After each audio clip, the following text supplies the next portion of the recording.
So if you recall from last week, we got into the whole issue of postmodernism. Postmodernism came after modernism, and it was a response to the failings of modernism. Modernism promised that mankind, humanity, would be on a constant upward path to perfection. And then things like World War I and World War II came along, and the Depression, things like that, and kind of put the kibosh on that whole idea that, hey, things are getting better and better and better. So that's when postmodernism started to evolve. That modernism period really only lasted about 30 to 50 years, somewhere in there. And then reality hit home, and postmodernism kicked into play. Postmodernism said that basically, we talked about there are kind of four aspects to it. Truth is relative, okay? Modernism said that there was truth. Postmodernism says, no, truth is relative. So everything really becomes an issue of there's no absolute truth. There's no absolute truth in the postmodern way of thinking, which is still carrying over to today. And then because of that, now we start to lose discernment. We start to lose the ability to discern what's right and wrong, because there is really no right and wrong. There are no absolutes for that. So as a result, everything becomes a matter of personal interpretation. How do I see it? And that led to this whole issue of, remember that philosophical religious pluralism. Because there is no such thing as absolute truth, and because it's all a matter of opinion, that therefore means that all religions, no religion has a corner on the market of truth. Okay? All religions are true. And so this philosophical religious pluralism says they're all the same, they're all equally valid, and they're all equally truthful. Nobody has a corner on the market of the truth. Postmodernism, though, is really kind of hypocritical, because if it's true, because there are no absolute truths, how can we ever know if it's true? Does that make sense? So we're seeing a failure right there in our test of reason. There's a logical fallacy going on with this worldview of postmodernism, because how do we know it's true if there are no absolute truths? And by saying that there's no absolute truth, they're making an absolute truth claim, which just throws the whole thing out. So the other thing that postmodernism likes to do is that whole issue of deconstruction. We want to deconstruct literary works. And by doing that, basically what it boils down to is the only one who can really interpret what the writer was trying to say is the reader. So therefore, as a result of that, now because there's 7 billion people on the face of the planet, now we have 7 billion interpretations of whatever is being written. And that includes things like the Bible. So that's just your interpretation. It's not what the writer really meant. It's what the reader understands it to be. That becomes what the intent of the writer was. And I think we kind of touched on the biblical hermeneutics, literal, grammatical, historical method of interpreting Scripture. If I read a passage, I'm going to take it literally, just like I would any other type of literature, unless there's some good reason for me to take it as being figurative. Grammatically, I'm going to use the tools of grammar that I would normally use with any other writing in order to help me understand and interpret what that passage is all about. And then the historical aspect of it, I need to be thinking about what is the historical context that the writer was in at the time that it was written. I need to take that into consideration too in my interpretation of Scripture, and really of any document like that. So, we talked about that postmodernism. That postmodernism has led nowadays into this element of what's called post-truth. We touched on post-truth. Let me back up here a little bit. And basically, it's an environment in which facts are viewed as irrelevant or less important than my personal beliefs and opinions, and emotional appeals are used to influence public opinion.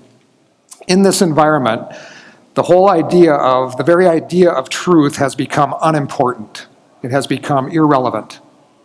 So this is an environment where people are more likely to accept an argument based on their emotions and their beliefs rather than one based on facts.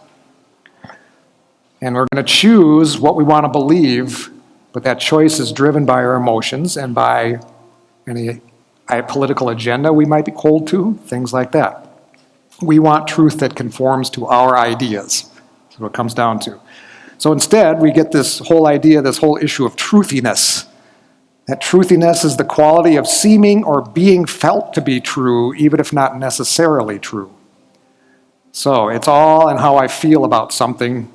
That determines whether or not that something is true. And so what happens is we've lost this whole idea of subjective truth versus objective truth. Subjective truth, think of that as personal preferences. And we can easily say, in this instance, what's true for me with respect to green peppers on my pizza may not be true for you with respect to green peppers on my pizza. It all has to do with personal preference. Whereas objective truth, it's true regardless of what I think about it or how I feel about it. It's true at all times and in all places for all people. And what's happened in this culture nowadays with this post-truth culture is that we have lost, we've kept the idea that there is objective truth, but we've started to move some things that have been considered objective truth into the subjective truth category. And I gave you a little quiz if you remember that, whether or not these statements were objective truth or personal opinion. And what we're finding out nowadays is that for many people, these statements are personal opinion. They are not objective truth. So that's kind of where we have wound up with them. Culture doesn't deny it, doesn't deny the fact that there is objective truth, but what the culture does do is it's arguing over what does constitute objective truth. And nowadays, matters of religion, matters of morality, even matters of gender identity, for example, those are all considered now to be subjective truth. They're not objective anymore. They're statements of personal opinion. Does it make sense so far? Eric. It seems like when we watch the news and that in recent years, they will propose something that took place, whether it's an issue of someone getting hurt or this or that they maybe know the truth, but maybe they don't at that time, but they'll ride that to fit the narrative for a long period of time, and then when it gets debunked, there's never any correction on it necessarily. Right. It doesn't go out. It seems like just some may or may not believe it's the truth, but as long as they can ride and get the narrative on it, then they're good for that. So that's kind of wow. So it's, the whole issue of the media, we've always had, to one degree or another, a biased media. I'm sure, Paul, you coming out of the newspaper biz, you've seen that. So, I'm not gonna claim that that bias in the media is something new. It's always been there, but it just seems to be more blatant now and more obvious, and there's an agenda that's being pushed here. And so therefore, there's less and less credibility on the part of the media because of that agenda that's being pushed. Paul? We call the decision of government and politics, the whole world of it is based on emotion. Yep. Not on fact. When it comes to social service programs, which I used to be evaluated, there's for instance, Head Start. Very popular program, still is, has absolutely no effect on the kids. Doesn't make them any better. So, but given the evidence, they don't care. They continue funding it anyway. Yeah. That's how the government works. And the key thing is here, post-truth, it's born, there's a typo in there. It's born the moment the objective is placed in the position of the subjective. So, post-truth, there's still truth out there, but the truth has really ceased to matter for a lot of people. All right, that brings us, I wanted to back up a little bit on this whole issue of postmodernism and post-truth because of this whole idea of truth is no longer objective and it's very flexible, if you want to call it that. Where did this idea come from? Initially, it goes all the way back to Friedrich Nietzsche. He was a German philosopher. He's the guy who came out and said that God is dead and we are the ones who killed him. So you can see what kind of a worldview he was functioning from at that particular point in time. And his idea was that everything is subjective, rather. It's subject to evolution, whether it's biology or logic or philosophy or even religion is all subject to evolution. In other words, it's changing. And he blamed what he saw as the problems in Europe at the time. He was in the late 1800s. He blamed the problems that he saw in Europe on Christianity. Christianity was too weak and meek. It was too weak and meek. It was squishing the spirit of humanity. And so therefore, he came out with something called will to power. We need to hate our enemies since they are obstacles in reaching our power. So in order to reach power, we have to crush our enemies. And you can see this kind of carrying over too in this postmodern period. We talked about critical theory and even Marxism.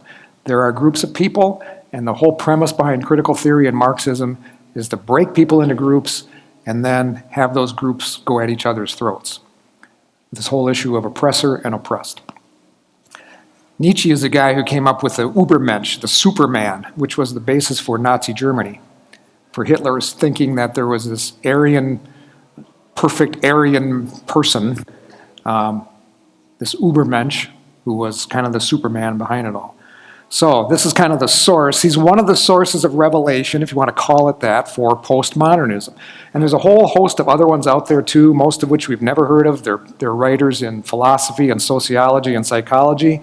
And they've got all these ideas, but you have to ask yourself, but if all the ideas about human reality are social constructs, because that's what they say these ideas are. These ideas are just based on what the society has decided they're going to be. Okay, these social constructs. All of reality is just what we determine it to be within our social group. So if that's the case, how can we believe the claims of any of these individuals if their ideas are also social constructs? So we start to see more cracks in the logic of this worldview that tells me it does not pass the test of reason, one of our 4 tests. Postmodernism also has some things to say about us as humanity.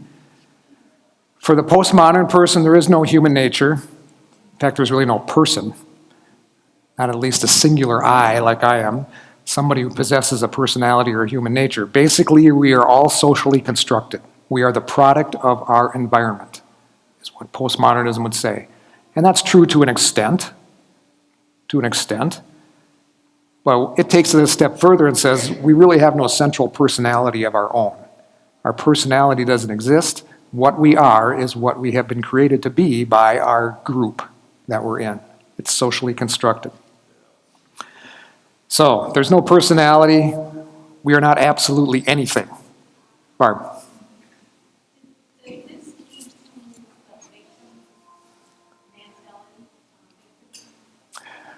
Did it lead to the victim mentality? I don't think so much as something like critical theory would lead to a victim mentality, because if I'm part of an oppressed group, therefore I am a victim. And I'm a victim not of my own self-created circumstances. I'm a victim of the system which has created the circumstances that oppress me. That make sense? So we are, in essence, a collection of selves. We are socially constructed based on where we're at. We're kind of evolving all the time based on what we're being exposed to and the groups that we're in and things like that. We've got multiple subjective interests, things along those lines. And postmodernism says, there is something wrong with us. Our problem is that we keep holding on to those pesky meta-narratives. You remember a meta-narrative is an all-encompassing truth? Kind of holds everything together? Well, postmodernism says there are no meta-narratives. But the problem with people, especially, for example, Bible-believing Christians, is we hold to a meta-narrative, that meta-narrative being biblical Christianity. If we could just let that go, we'd be okay. If we could just get away from that. What's that? How's that working? Yeah, how's that working out? So if we're holding on, because there's no meta-narratives, we're holding on to those meta-narratives, no single overarching interpretation or grand story of reality, that's our problem. and we need to get rid of it. So, based on that, Paul, go ahead. I just want to ask, how do we account for the individual differences? As people are dramatically different. It's all based on your construct. Now, again, that's true to a point. The experiences you've had or what? Experiences we've had, the people that we're with, things like that. That explains everything. It does. Now that you know that, we can all go home and take a nap. So, what should we do? How should we live in this postmodern world? What postmodernism says is give up on this search for absolute truth, because it does not exist, at least in their mind. Instead, go with what's called pragmatism. In other words, pragmatism, the truth is whatever works. Let me repeat that. In the mind of postmodernism, because there is no absolute truth, the truth is whatever works in a given set of circumstances. Isn't that contrary to what they believe? I mean, if contrary to what works, I mean, you have to have an objective standard to know if something's working. But they would evaluate the outcome of something as based on what they feel about it. Yeah. Don't they? I mean, isn't it inconsistent to argue that, You're not supposed to point that out. how can they know it works? Yeah, if there's no objective measure, how can they know? And that's one of the fallacies behind this worldview, is that we constantly say there are no objective measures, but in reality, we're using objective measures to determine that there are no objective measures. So, there's circular reasoning going on here. And as we know from our test of reason, that's another crack in this worldview. So, we need to go with, in the minds of postmodernism, we need to go with the idea that truth is proved whether or not the idea in question works, meaning it produces the expected or the desired results. And since there's no universal capital T truth, no overarching truth, maybe in our various groups we can come up with some small t truths that'll at least help us to get along with each other, because there are no absolute truths. Maybe there's some smaller little t truths we can do to help get along with each other. But both postmodernism and post-truth are deadly. If we don't know the truth, how are we supposed to live? And how are we going to define what's right and wrong? And if there is a moral authority, let's use uppercase M, uppercase A moral authority, if one exists, then therefore there must be moral authority that exists down here as well. That's one of the arguments for the existence of God, is the fact that there are moral laws out there. And in order to have moral laws, there needs to be a moral lawgiver. But because even the existence of God is now considered to be subjective truth, everything else in life becomes subjective too. Because there is no more objective truth in the form of a moral authority. God has been set aside. He's been put over here in this category of subjective truth. And as a result, we start to lose discernment. Truth becomes a matter of preference. Everything starts to kind of fall apart. One more reason why we can see that the claims of Christianity are true. Let me read you Romans 1:18. Because truth is something that is very important to God. And as Christians, we should be seeking that absolute truth, because there are consequences for failing to do that. Romans 1:18 says, "For the wrath of God is revealed from heaven against all ungodliness and unrighteousness of men who suppress the truth in unrighteousness." It reminds me, if you've ever heard of Alexander Solzhenitsyn, he was in the Soviet Union. His philosophy was basically live not by lies. In other words, the culture is lying to us all the time, and it's up to us to sort out what's true and therefore live by the truth and not live by the lies that are being told to us. That may come in handy at some point when we are confronted with a situation where we know it to be true, but we're being told something different. I think as believers, we all need to make a decision that we are going to live not by lies.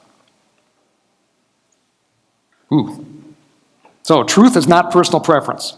And as a church, we have a tremendous responsibility. And I'd like everyone to turn to 1 Timothy chapter 3, verse 15, because this is our responsibility. 1 Timothy 3, verse 15.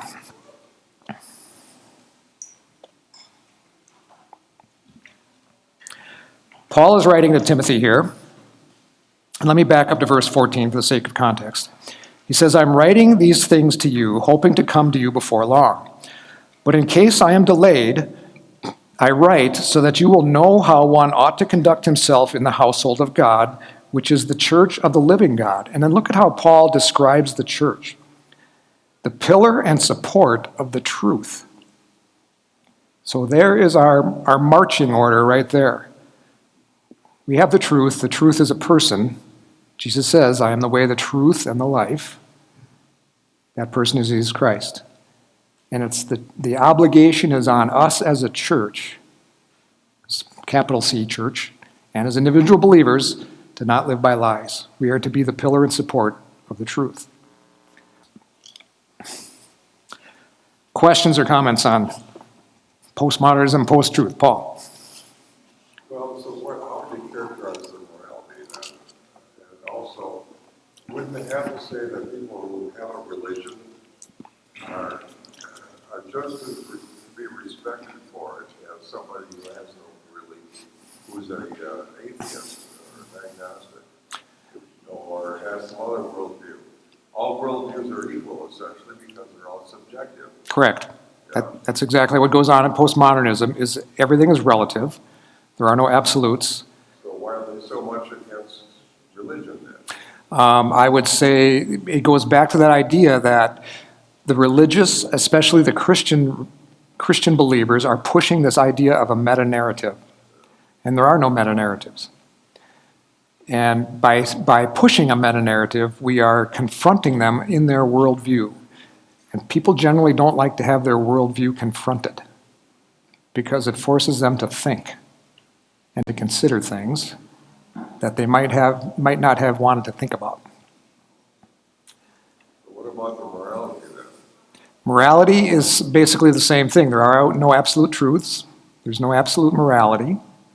So therefore, we get back to that issue of pragmatism, which says, hey, whatever works out the way that I want it to work out, that's true. Finding out that as a baby is okay if it works out. It works out. Sure what that means. If it advances the cause of Hamas, Yeah. then it's true and it's moral. That's where postmodern thinking, that's where critical theory thinking, those are the places where those things have brought us, is at that point. Shelley?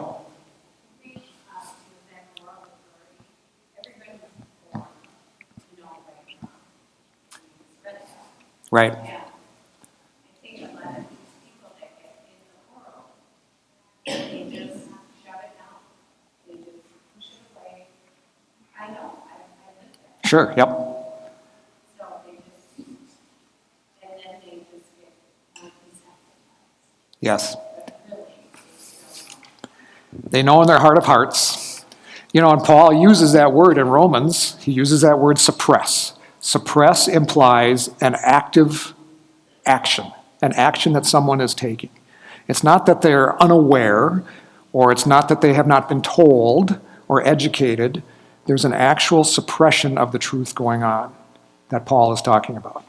So there are steps and things that a person does in order to suppress the truth. It's part of our sin nature. All right. So far in our study here this quarter, we've looked at secular humanism, or secularism, as we kind of went back and forth on it. We've looked at Marxism and critical theory. And we've looked at postmodernism and post-truth as well. They all have different things to say about the issue of whether or not there's a God. Generally speaking, if you want to lump them all together, they say that there is no God. Now we're going to talk about, I want to move into this new spirituality, what's oftentimes been referred to as the New Age movement, where they say that everything is God. So we've gone from no God to everything is God. Where do we find the balance? Think about that one. So, this is not a new thing, believe it or not, even though it's called the New Age. It's really an ancient worldview that keeps resurfacing. It's a pantheistic worldview, which says that everything is God. And so, nowadays, it's kind of pretending to be a new path for meaning that we can follow to find true enlightenment. And you may hear it referred to as the New Age movement. It seems like it's kind of died down in the last, there was a big push here back, 10, 20 years ago around this whole New Age movement. But it's still out there. It may go by what's called transcendentalism. We'll talk about that a little bit. Neo-paganism, neo meaning new, a new paganism, or a new consciousness, or sometimes just the whole issue of spirituality. That's kind of the buzzword that you might hear nowadays is spirituality. Okay? So, but it's based on a very radically different vision of the world and of the nature and the character of God and of the purpose of human beings in this world and in the next. So, it is very difficult to pin this one down. As we go through this, I'm going to have some quotes here for you, and it's like, these things make my head spin because I'm not exactly sure what's going on. There's really no, if you could call them core beliefs behind New Age movement or new spirituality. As Christians, we believe in the death and the resurrection of Jesus Christ and the deity of Christ. Secularists, they trust the scientific method. Okay? Marxism and critical theory, they're all about feeding resentment between groups of people and having the conflict take place. That's going to lead to the truth, is to have this conflict take place. Postmodernism, as we've talked about, it rejects all the meta-narratives. There is no absolute truth. My goal in life is to be skeptical of every belief as a postmodern person. New spiritualism, though, believes that everything is spiritual. Everything is spiritual. But we need to reject all forms of religion. There's a difference between religion and spirituality. And by doing so, we can grab hold of our own divinity, our own divine nature, our own power, and our own godlikeness. You didn't know you had that, did you? So, if I do those things, if I grab hold of those things, that's going to give me real freedom. And it's going to give my life some real meaning if I do those things. And it's going to allow me to change the world for the benefit of everybody involved. So this new spirituality, new spiritualism is a pantheistic view teaching that everyone and everything is connected through a divine consciousness. Are we good so far? Here in the U.S., it's not really all that new. It goes back actually to the early 1800s with the rise of what's called transcendentalism. There were two guys who were big-time writers in this, Ralph Waldo Emerson and Henry David Thoreau. Thoreau wrote Walden, or Life in the Woods, his time on the pond. Okay. Ralph Waldo Emerson, he along with Henry David Thoreau are considered to kind of be the forefathers of new spirituality here in America. They both rejected the God of the Bible. And they did so in favor of kind of what's called a transcendent quality of spirituality that was experienced through personal introspection. In other words, they're thinking about themselves a lot. It sees man and nature, this transcendentalism sees man and nature as inherently good, but corrupted. It's been corrupted by society. Particularly the organized church was a corrupter. And it was also corrupted by the rationalism of the Enlightenment. Remember, the Enlightenment was all about science and rational thinking and things like that. In the minds of these guys, it corrupted the society around us.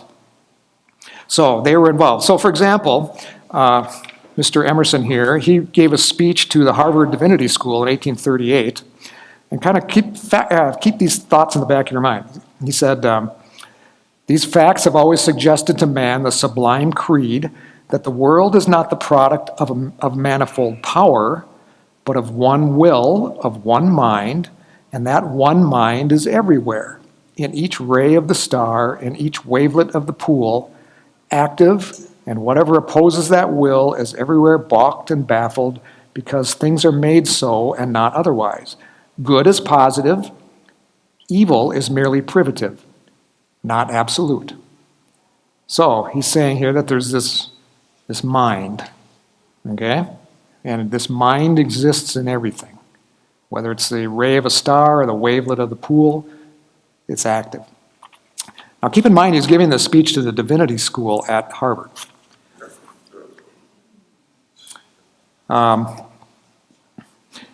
He also says, the time is coming when all men will see that the gift of God to the soul is not a vaunting, overpowering, excluding sanctity, but a sweet, natural goodness, a goodness like thine and mine, and that so invites thine and mine to be and to grow. I'm not exactly sure what he's saying. I think I can interpret a lot from that there's this consciousness out there, and that within me, I am good as well. So, Transcendentalism sees man as inherently good, but corrupted by society. And if we can get back to nature, for example, that was Thoreau's idea. Get back to nature, that's going to eliminate some of the corruption.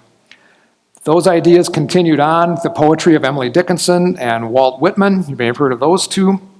And then it got into as well the self-help teaching of Mary Baker Eddy, who started the Church of Christ Scientist in 1879, which is the Christian Science church today, what's known as Christian Science.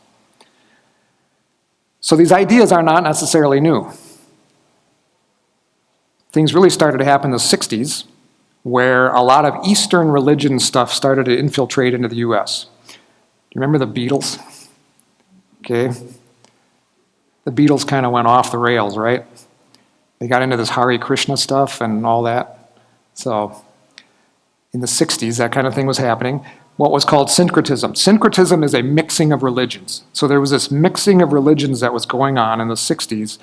Eastern religions, pop psychology, a lot of self-help teaching, meditation, health and wellness, doctrine thrown in, that kind of thing.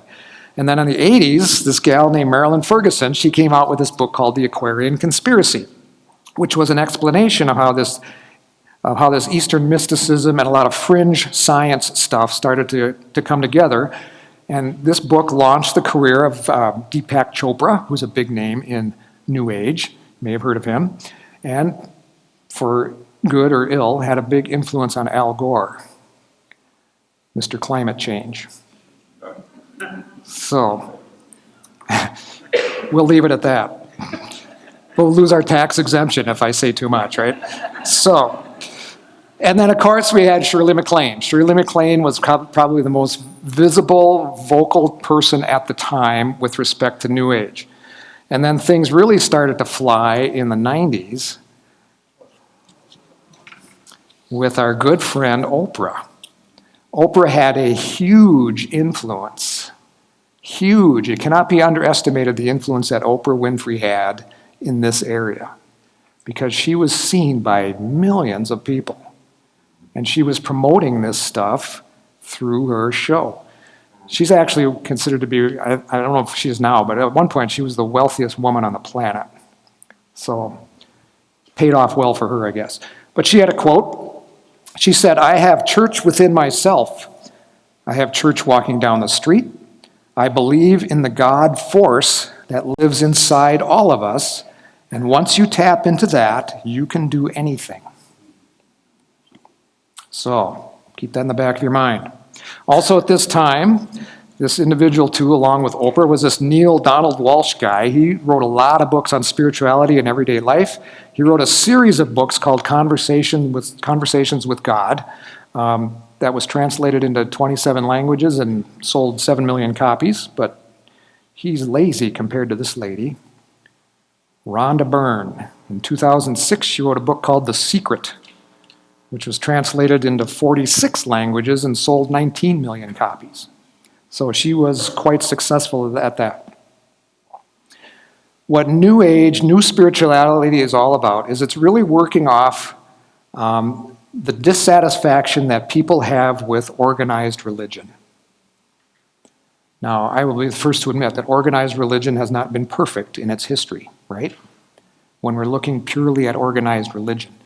Keep in mind there may be a difference between what an organized religion says and what the Bible says. So we need to make sure our terms are good. So people are dissatisfied with what's going on.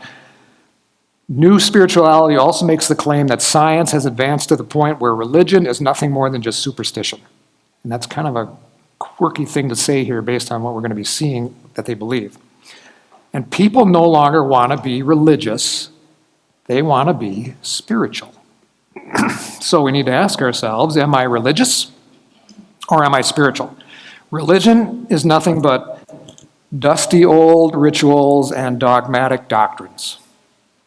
It's judgmental and it's boring. If I'm spiritual, that frees me from that. It frees me from having to deal with doctrine.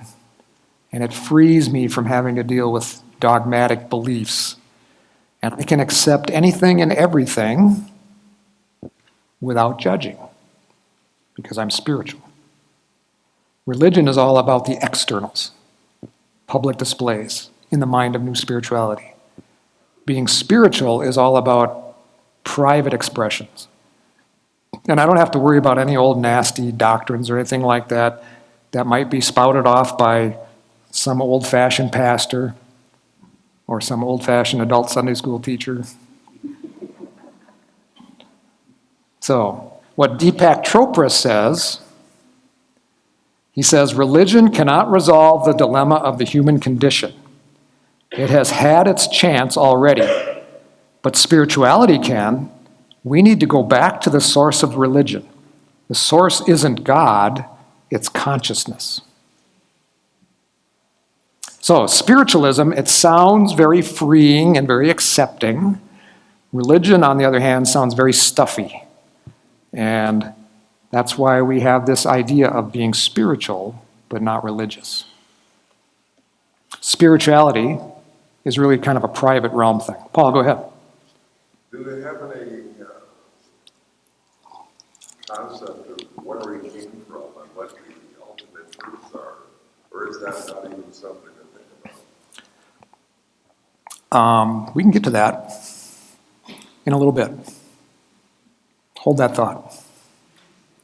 David. You're talking about spiritual side. They want to do away with doctrine. They want to do away with the stuffy old church. But to a certain extent, isn't that exactly what the churches today are doing? And they try to water down their services, water down in order to attract the young people. I'm not saying this probably very well, but I think you understand. Yes. There's a Things in church that are, we don't follow rituals, we don't follow doctrine, we don't follow what we call doctrine. For example, we don't say the Lord's Prayer. sure. Things like that are becoming less and less prevalent in the churches today. And I'm told this is because they want to attract young people. Isn't that the same thing with spiritual? To an extent, yeah, this could result in a real big argument. So I'm picking my path through the minefield very carefully. We all have personal preferences with respect to how a service runs, for example. That is a key thing, though, that the church not only us, but the church as a whole, needs to be aware of is what is the purpose behind what we're doing? Is it to glorify God and to build up the body, or is it to, when I say build up the body, I mean make us as the body stronger in our faith, or is it to just merely attract people? There's a fine line there. It's a difficult line to walk all the time because in our humanness, we don't have all the answers and know the best way to do it all the time. So it's a constant struggle. To your point, though, what new spirituality does is it allows people to throw out that whole idea of doctrine completely. And that's a bad thing because what happens is we start to lose sight of not only the doctrine, but the practice. There's what's known as orthodoxy. Orthodoxy is correct doctrine. Our source of correct doctrine is right here. The Gospels tell us who Jesus Christ was. And then continuing on in the New Testament, Paul's writings and the writings of the other writers in the New Testament basically are interpreting Jesus Christ for us. The life of Christ, and then taking that life and turning it into how the life of a believer should go. So the New Testament is essentially doctrine. The thing with orthodoxy, the thing with right doctrine, orthodoxy leads to what's called orthopraxy, which is right living. In order to live rightly, we need to have the right doctrine. And if we start to throw out doctrine because it's got a bad name to it or a bad rap, things start to happen that aren't so great from the practice side of things. Look at the mainline denominations. What do we see happening there with respect to doctrine? How about the definition of marriage? Okay, the definition of marriage as defined in Scripture, one man, one woman. When a church backs away from that, what happens? Chaos. So, doctrine, even though new spirituality would say we don't need that stuff, doctrine is extremely important because it helps us to know how to live rightly. You heard that from your stuffy adult Sunday school teacher.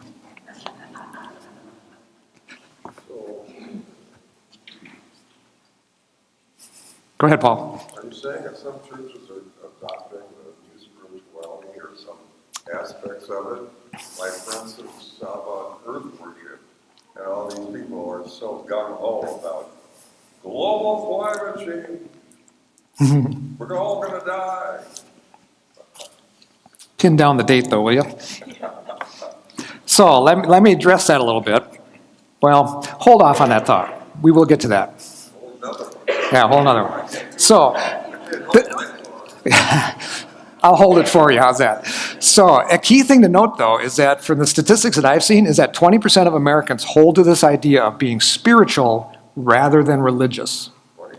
20%. So, I got to believe that at least some part of that 20% is people within the evangelical church holding to this idea that I'm spiritual, but I'm not religious.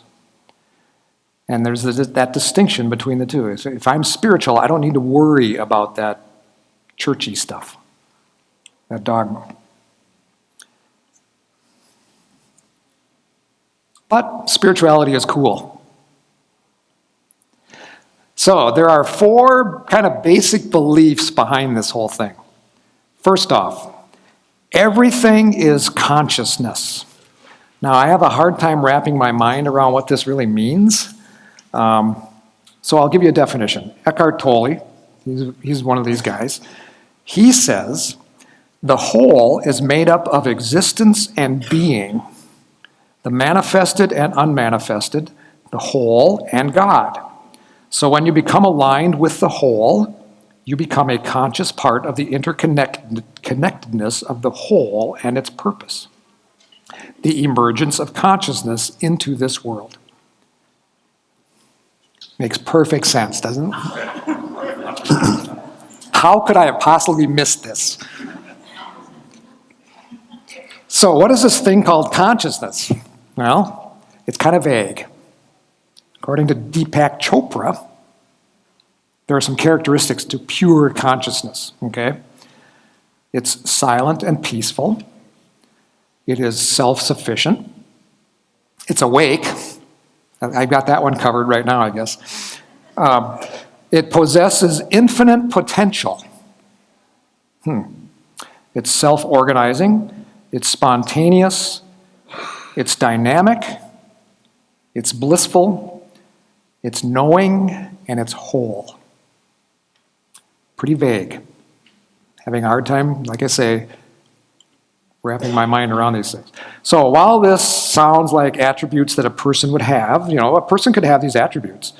New spiritualism says pure consciousness is an impersonal force. DJ.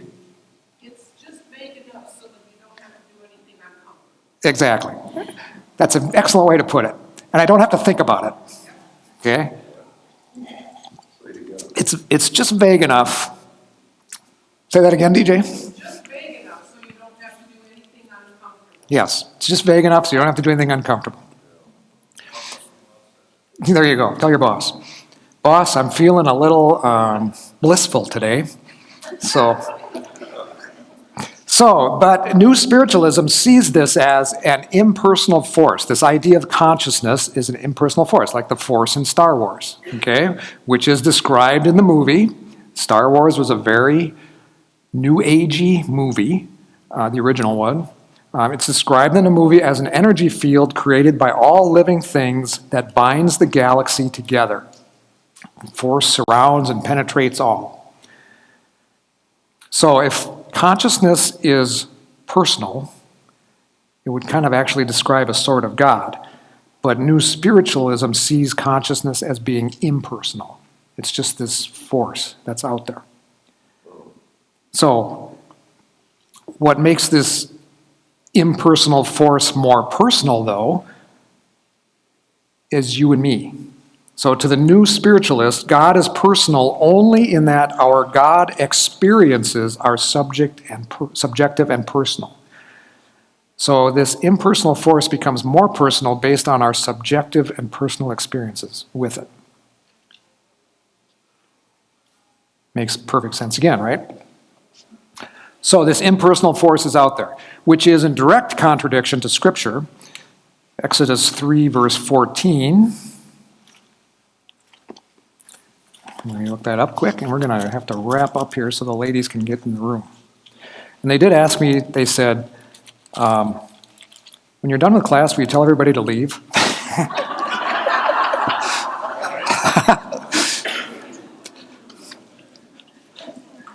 So, get out of here.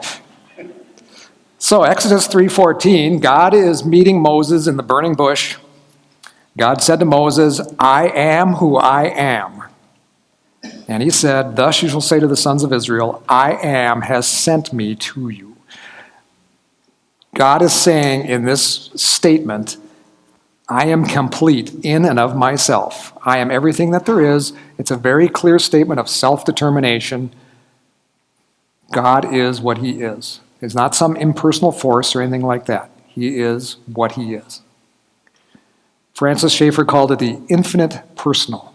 God is infinite, but he's also a very personal God as well. A personal God that we can have a relationship with through Jesus Christ. Even though he's an infinite God. New spirituality would leave out the personal part. So in New Spirituality, this consciousness is a belief in a divine interconnectedness of all this essence of reality. And if everything is kind of a collective consciousness, if we're all interconnected like that, then ultimately in the mind of New Spirituality, everything is God.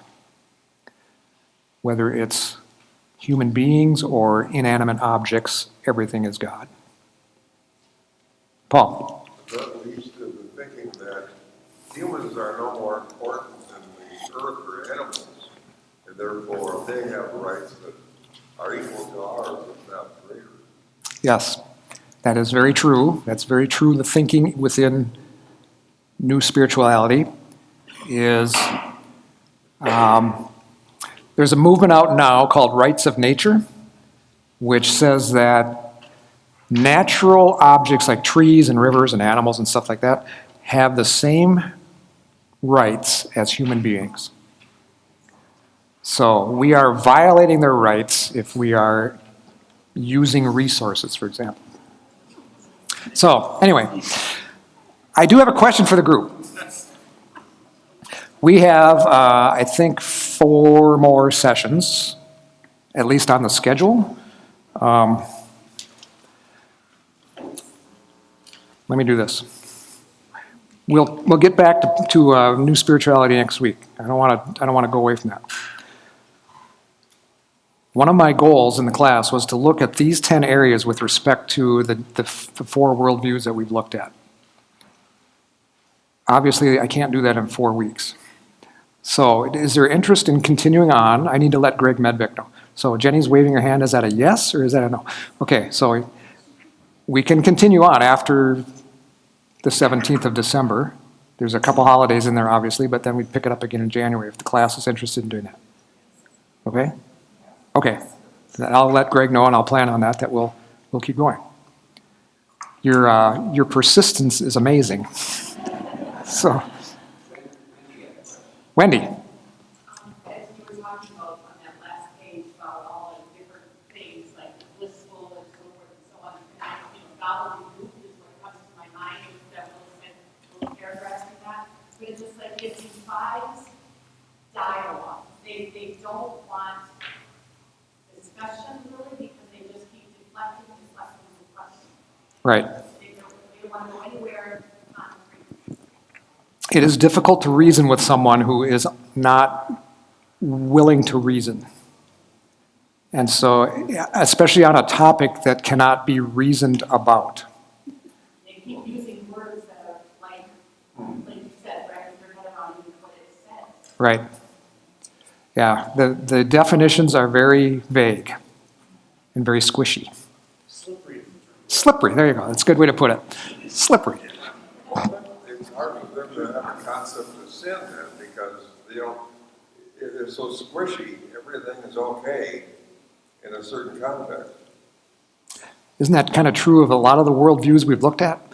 That there is no concept of sin because everything is okay because there are no absolutes. So, Carol. When I look at these are supposed to be solutions for people other than following God there. They don't want to follow God because they're there from that. But as a person, as an old person who's gone through struggles, lots of different things happening in your life, you think about how going toward God or relying on God in those times of trouble are so good. And I think if someone was to have come to me at any one of those really down points and offered me this, how empty and just nothing compared to the living God, it gives us hope and peace and all of that. Absolutely. And one of the things that we will talk about as we get to it next week, where do they go for truth? The answer is go to the universe. Go to the universe. DJ. Going on what you said, Carol, if you have something concrete you can go to get truth, it's comforting. If you have something that's constantly shifting, you have no comfort in a solid place to get your comfort from. Right. Exactly. All right, we better wrap up.